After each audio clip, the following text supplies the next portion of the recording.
Welcome to Sounding Board. This is a weekly community television production by club members of Seroptimus International of Novato. My name is Carol Bennett. Today we're going to take a tour of the Museum of the American Indian, which is located right here in the middle of Miwok Park, right in the middle of the city of Novato. I have with me a very special guest today and special friend, Jim Crumpler. Some of you may recognize him. He is a retired CVS pharmacist. What's remarkable about Jim is that he's taken a passion, which is that of museums, and he identified a need and he's done something about it, and he's going to turn that into a gift for all of us here in the community of Novato. So Jim, tell us what you did. So I found out there were 6 museums in Novato. They're really cool museums, but they're small, and they all have kind of the same problems. They don't have enough money, they don't have enough volunteers, they don't have enough members, nobody knows about them. So I figured if we made an association where we could get these 6 museums working together, it would be a lot better than working individually. So that's what we've done. We've been doing that for about 2 years. It's had some good results. Excellent. And now we have the series of the 6 museums to take on tour. It's great. Great. Well, let's move on a little farther away from the noise here from the street. Okay. This is such a great site. And it's so quiet back here and peaceful. It's a beautiful spot here. There's the museum. Tell us about the museum. So this museum was created in the 60s during the construction period of Marin. They were finding artifacts and they didn't know what to do with all these things they were finding, and they decided to put them here. Right here on this site? Right on this spot. And there was a guy at Novato High, John Macbeth, and he decided that this would be a perfect place for a museum. He was a teacher at Novato High, and he formed an archaeological club. Wow. And it was his instrumentation that got this built. And I think it was Fabulous. the Rotarians or some social group in Novato that actually moved this house here. Wow. From another place. They put it together, and it's a great place for a museum because this is actually a city, like a village site for Coast Miwoks, and it's a beautiful site right next to the creek. And, great. Well, let's go look at it. Let's Teresa, go I think, check it is out. waiting for us. Okay. Yeah. Well, here's Teresa Salzman. She's the acting director of the Museum of the American Indian. She's an archaeologist. What a great job. So welcome to the museum. Thank you. The museum, as of this year, will have been here 50 years. 50 years, and our focus is on Native Americans across the United States with a primary emphasis on the Coast Miwok, who are the Indians who lived here. We work with 3rd graders, teach them about the culture, about how Indians lived here. This whole area was occupied by the Indians for thousands of years. Well, we're doing a series of all 6 of the museums, and one of the reasons we're doing this is because each one of them is funded by a different source. And tell us about the funding for this particular museum. Our primary funding is through the school programs. They pay an entrance fee to be here. We have donations from the general public. We have memberships. We have some grants, and we have a lot of individuals who donate a little bit more here. We are funded primarily through those private donations. The city of Novato gives us the building and also the wonderful park that we have the building in. Fabulous, fabulous. Well, how is the funding right now? Not as good as it could be, and we're trying to reach out through all of the media sources, the Yelps, the Facebooks, getting more people in here to see what we actually do here. Did we ever talk about the hours that you are open? We're open Friday, Saturday, and Sunday from 12:30 to 4:30. Those are 3 days a week, down from our 5 because of the funding. Well, over your shoulder, I see Alicia over there working hard. So let's go and talk to her and see what she's got to say. Love to introduce you. She's our Indigenous interpreter that does all the school programs. So Alicia, what is this you're doing? Well, hi, Carol. I'm using a pump drill. A pump drill? Pump drill. Okay. Yeah, it's a drill that's used to make holes into shells to make either the regalia necklace or the money string. And more than trade for what they want, Miwoks could buy what they wanted because, well, they were the bankers. They were very skilled at making these beautiful necklaces out of the Washington clamshell. And this is a photograph of a woman with all those strands around her neck, her neck are made just like this. Right. Wow. So she this was is a very wealthy woman. A very wealthy and high esteem. I unfortunately don't know who she is, but this is what they use to make the beautiful necklaces. Wow. And this is the kind of thing that you get the kids involved in. Yeah, first of all, they get an opportunity to actually use the pump drill, and that's pretty exciting for them to do that. And then if they sign up for a craft, they're able to make a necklace, a shell necklace using their choice, abalone, glass beads, or the dentalium. I want one. Can I sign up for a class? You bet. You know, I've been past this so many times, but I can never remember. How do you say the name of it? You say kocha. Kocha. Yeah, like kocha. coat. Kocha. Kocha, got it, Yeah. got it. And tell us about it. Well, kocha is a Coast Miwok word for house. House. And this happens to be a koli kocha, which means grass house. They have two types of houses.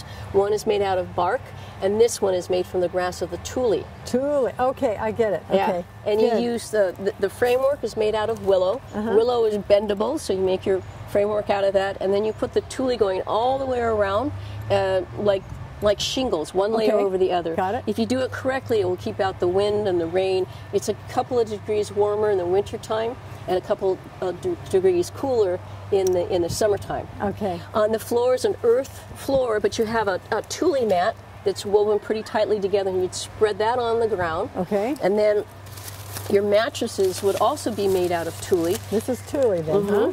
And how heavy is that? It's very light. Light. Yeah. I'm surprised. Well, like you have air pockets that run the length of the tule. When it was managed by the Coast Miwok people, it would grow 12 to 20 feet tall. Wow. So you can make boats out of this because it's lightweight and it will float. You can build a house, make a thick mattress or a thin mattress. This was a little cushion that I made when I built a boat with Charles Kennard not too long ago. How fun. And then on top of that, you would have your luxurious rabbit fur blankets. Ooh, nice. Oh, feel that. It's actually woven, isn't it? Yes, it is woven together. Ah. It's about 40 individual rabbit skins woven together. This would be like a baby's blanket. Keep the baby nice and warm in this. How sweet. Yeah. Okay, very good. In addition, you'd have a small fire inside. So it was pretty warm and cozy, and essentially it is a big bedroom. Most of their activities took place outside. And this is the front door? This is the front door. Now, this is actually higher than it would traditionally be. It'd be a little bit lower because when you go to bed, do you walk into your bed? No, you climb into your bed, and essentially that's what they would be doing, climbing in to rest. But I mean, this thing here, this is your front door, basically? It is. You could either make a tule mat that would close it up, or you could use a harbor seal, or in this case, this is an elk or some hide to also close up the door. Up at the top, there's an opening. It's like a skylight to allow some light to come in. Some of the coaches would have another opening on the other side as well. Additionally, there would be a smoke hole. This would be open because right below it is a small fire for some light and for some warmth, but not for cooking so much, but just for light and warmth. So this, I've looked at this little structure, and I know this is the granary, right? It is a granary. Oh. Granary. There's no I. Ooh, yeah, there's no I like I. that. Okay. Yeah, I learned it the same way. As we're kids, we think of grains, and that's where we started saying granary. But there's no I in it. It's actually granary. Good, thank you. You're welcome. I learned. So this is California-style granary that our friends Charles Kennard and my Tumalco friend Sky help us to build. There's 5 posts. We've got a redwood shelf, and then this is a willow that was essentially woven in between these two, these 5 posts. Interesting. And then the top is using tule as the roof, and also for added measure, we've got redwood up on the top of it. And so in the granary, you would store a variety of different nuts, typically the acorn, but there's hazelnuts, bay nuts. Well, this is the buckeye. Oh. The buckeye's I know that. A backup source of food. These are dried right now. Oh, really? Okay. But you can process them the same way that you do acorns, or you could bake them. They're edible then, buckeyes? If you cook them. If you don't cook them like acorns, you can't eat raw acorns. You have to take out the tannin, so you would leach it out. And they become toys. You can juggle with them, play football. Today we call it hacky sack, kicking it around. You have games that you can play. This is a burden basket that I made out of willow, and you can see what it looks like with the bark taken off. You made this? Yes. Oh, yeah. amazing. Well, I wanted something that the kids could wear, or they could get an idea. Could you hold this? Of how to wear this. So this strap would go around the forehead, and it's like a backpack, and this would hang down your back, right? And then it leaves your hands free. For picking? For doing things. Interesting. And I also use it when they want to play a game. I put this at the bottom of a little hill, and then they try to roll it in or throw it in like a basketball. This is elderberry. Elderberry. Is this typical of the area around here? Yes, it's native, and the berries are used for medicine. And you go to health food stores these days. Really? Yes, it's good for your immune system, cough medicine, and so forth. And also the branches themselves are used to make this shotam. It's a split stick rattle. This is a musical instrument. Huh. And I bring the kids here so they can begin to get a better understanding of how they were using the plants, but also that they were more than just gathering and foraging. If all you ever do is pluck and gather something, the plant's not going to make it. So they wanted to play too, huh? Well, they wanted music, yes, certainly so, but they were actually managing these lands to a very high degree. They would prune back the trees. Got it. And if you prune back elderberry, as I started, then it grows straight. And then you can get a musical big, instrument long, tall ones out of then, it. huh? Yeah. Well, yeah, they'd prune this back, make it a little bit easier. But this is called shotam, split stick rattle. When you walk into the dance house, Kawo Kocha, is a place where they do the ceremonies. It's like a town hall center, a church. It's all wrapped in one. Everybody in the community comes inside. Children would come in and listen to stories. It goes down just a little bit, a hallway, and you'd see the glow of the fire, smell the bay leaf, and you'd hear this sound. And then when you play a song, you tap it in your hand like this. And I have a little song for you. Oh, please. It goes like this. This is an original contemporary Coast Miwok song. This is not a traditional Coast Miwok. Okay. It goes like this. Wila oye, huna koya, hini ini iko, huna koya, hini ini iko. Wila oye, huna koya, hini ini iko, huna koya, hini ini iko. Wila oye, huna koya, hini ini iko, huna koya, hini ini iko. And when you end a song, everybody says, "Oh!" Let me hear ya. Oh! So what else have we got down here? Oh, I've got the soap plant right here. The soap plant is... Yeah, and you're saying soap. S-O-A-P. I am saying soap. Soap. And it's like I can go S-O-A-P. home and take a bath with this plant? Yeah, pretty much. the liquid, the juice, it foams up and you can use it to wash with. Okay. Apparently you can also use it to stun fish.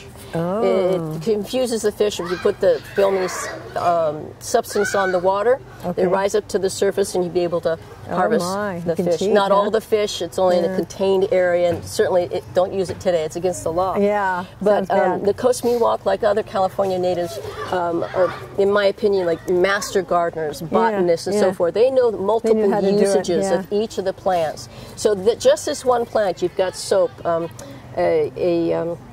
fish catcher? Fish catcher, yes, very good. Fish catcher. You can use it's edible. If you cook the bulb, it's also edible. Here's one that I pulled out quite few weeks ago.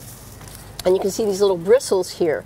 These bristles are used to make brushes. Brushes?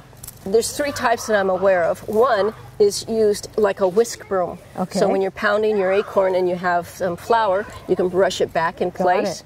A second brush you could use for brushing your hair. A third brush using it to scrub your baskets clean. Well, I have peeked inside this drawer a couple of times, Alicia, and I've seen all these wonderful things on here. So tell me, what are they about? Oh, I would love to show you this. This is I refer to it as our wall of treasures. There's many different replicas made by a variety of different volunteers. This is one of my favorite. This is a tule duck. All made from the tule. And it becomes a duck decoy. Look right over here when you put the bird hide on top of it. Yes. So it attracts the ducks to the area. This keeps it afloat. Oh, yes, it most definitely floats. So from that you could make a boat. Here's a small model of a boat. And even the rope is made from the tule. Oh, look at that. Isn't that cool? Great. And you can make thin rope, or you can make thick rope. Here, take the other end of it. Nice and strong. Oh, yes. Nice. Tule can be used as food. The roots are edible, young shoots and salads. This is some real small tule. They do grow much thicker when they're being managed, and you can bundle and weave them together to make a nice thick mat like we were talking outside, or a thin one. With tule you can make beautiful baskets. This is an everyday style basket. That one's different. Here's one that I made with Julia Parker. My first tule basket. How darling! Little one. You can even make action figures. Here we have some little dolls, little mini duck. Cute, cute. You know, while we're standing here, I said something else I want to point out to you, and that's this beautiful artifact bow.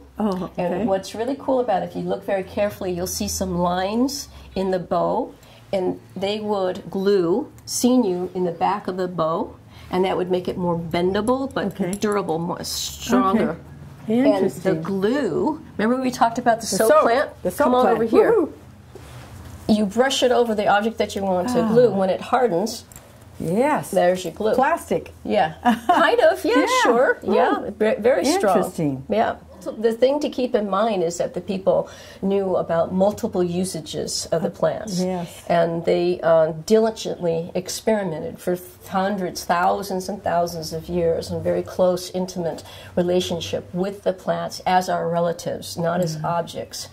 And insights into the spirit world. So they essentially were uncovering all these hidden treasures of the flora and the fauna that we hardly have a clue about or are just learning about today. This is our hands-on room, and the children have the opportunity to touch all the things that are here. From all of those items, I have a deer rattle. Oh, fun. With using the leg bone. They get a better idea of how all parts of the animal are used. The deer bone, not only can it provide a rattle, but you use a projectile point to split it, and then you have an awl, A-W-L, an awl used for weaving your baskets. And then here's all our fur we have. Here's the harbor seal skin that you could use to cover the opening of the cocha or make a lovely cape out of. We even have coyote and fox. This is our diorama. Diorama, at kid height. So when you look inside, you get a better idea of the whole village. We have the dance house, Kawul Kocha, also known as roundhouse, in the back. This is the sweat house towards the front. And you can tell the difference because the roundhouse, dance house is going to be much larger. Okay, while my class tours focus in on the Coast Miwok people, the Museum of the American honors all Native Americans, and one of the ways that we do that is by rotating out our exhibits upstairs, in addition to having the regalia of the Coast Miwok people. So Teresa's right there waiting for you to go upstairs. Thank you so much, Alicia. This has been wonderful. My pleasure. I've just gotten so much smarter. Thank you so much for coming. Teresa, we're upstairs. This is my favorite room. Tell us about it. One of mine, too. This is our store, and then it's a cultural experience to get people involved in other Native Americans besides Marin County. So, wait, this is a store. So all this stuff's for sale? All these things are for sale. Cool. And we encourage kids to come after the class with Alicia. They can buy an arrowhead that's brand new and not have to dig in the ground, which is important to us. Nice. So we start here, and they are immediately see these beautiful headdresses from the Plains Indians in the middle of the United States. And we can talk about that to them. All Indians don't wear feather headdresses like this, but we want kids to see them because you can't have them just anywhere. They're eagle feathers, and they're very nicely done. So who really wore those? These would have been worn by very important men in the tribe, and each of the feathers are eagle feathers, and depending on what they've done, and all the beadwork has been hand done by the women of the tribe, and then there is a deer skin headdress underneath that it's all sewn too. Good. And of course the buffalo is very important to people in the Plains, so we like to have this here. Buffalo. And it's actually, he's a juvenile. They actually bigger than this. Really? And we encourage people with the kids back of their hand to pet the buffalo very gently, and he's one of our showstoppers. All the kids love this. Yes. This is a painted bear skin that is from the Haida, who are from southern Alaska. Say that again. Haida. H-A-I-D-A. Okay. And it is a bear shaman's coat. Okay. It's a cape, and all the symbols are very important to that shaman. And he would have painted them on here. So and very then lucky he would to have wear this on his back? During his ceremony, yes. Interesting. And what do we have here? These are models that were created by artists during the Depression. Franklin Delano Roosevelt, the President of the United States, set up money for specific jobs. And each one of these is created by a different artist. These are what are known as cliff dweller houses, or now called ancient Puebloan people who lived in the Four Corners region of Arizona, New Mexico, and Colorado. Interesting. So it gives kids an idea of what the houses look like. Right. Very different from California. Definitely. Very different from teepees. And the pots on the other side here is the pottery that these people would have made. The large pot is to store corn in. And you need to fill it to the top in order to have enough corn for a family of 4 for the year. Were these fired pots? They are definitely fired. The big one is more sun-dried. The other ones are definitely fired. And each design and color and style of clay is indicative of the people who made them. They're not all made by the same group. Are those colors painted on there? Or some are painted, some are white clay, some are orange clay, some are black clay, and depending on how they fire them, it's how it comes out, and they're painted over the top. Beautiful. What do we have around the corner here? Ooh! These are Kachina dolls. They're made by Hopi and Zuni artisans, and they represent different characters in their stories. And each one has what they have, what they carry, the feathers that they have, the colors, all portray different aspects. The one back there is the Sun Maiden. You can see her face. Yeah. And then there's a warrior, there's an eagle, there's a dancer. Is this a coyote by any And that's a coyote, yes, good. Woo. And the guy in the back is a badger. And these are very important to the Hopi and Zuni. These were specifically made for tourists to buy.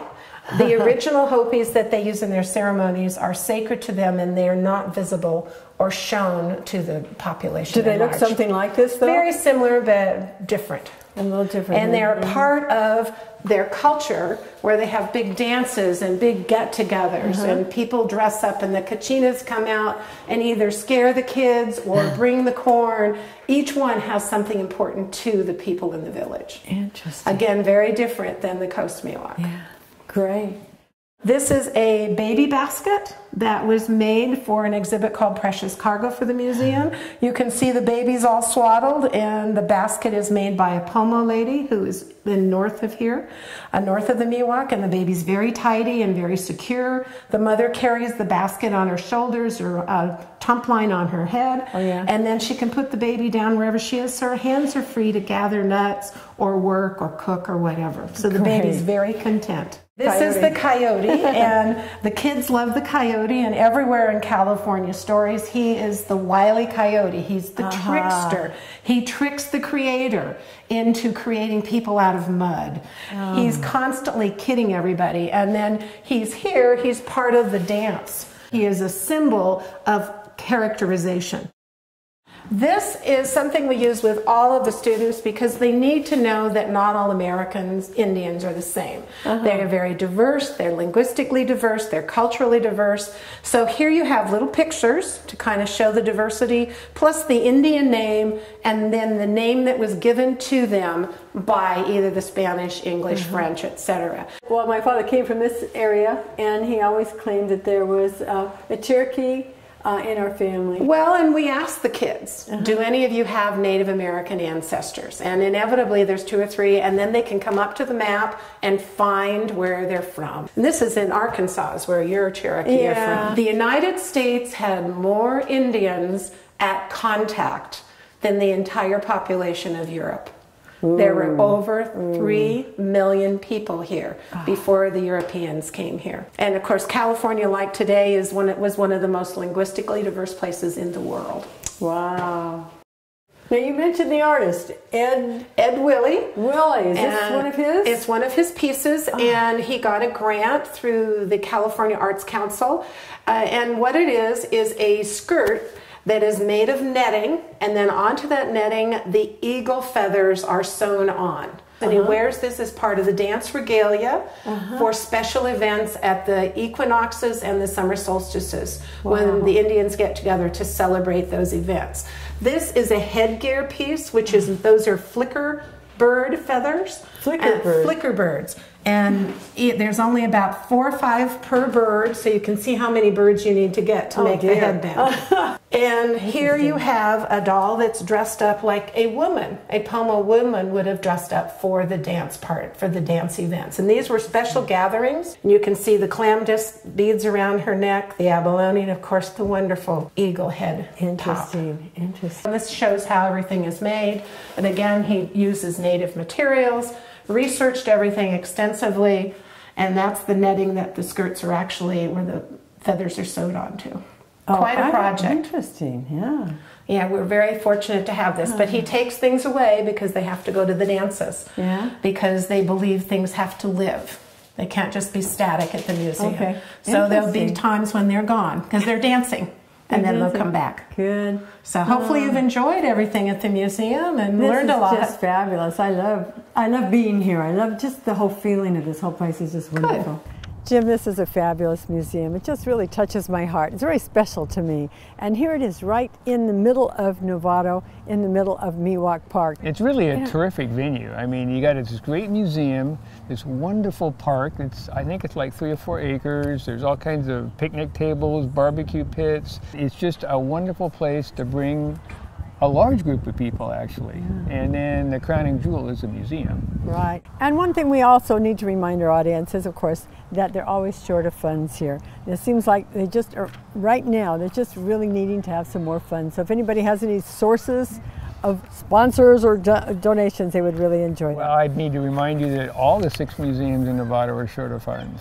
You know, and those 6 museums, starting in the south, is Novato Hamilton History Museum, the Marin MoCA, Marin Museum of Contemporary Art, the Space Station Museum, the Novato History Museum. Here we are at the Museum of American Indian, and to the north is the museum at Olompali State Park. Great, all 6 of them. If you want to find out more about those museums, you go to novatomuseums, all one word, .org. novatomuseums.org. No spaces, nothing. Okay, great. And also, if you'd like to go and look at any of the 6 videos about all the 6 museums, you can always go to seropnovato.org and check under projects for Sounding Board. We'd love to have you visit our videos. But most of all, we thank you, the viewing audience, for being with us. Thank you very much.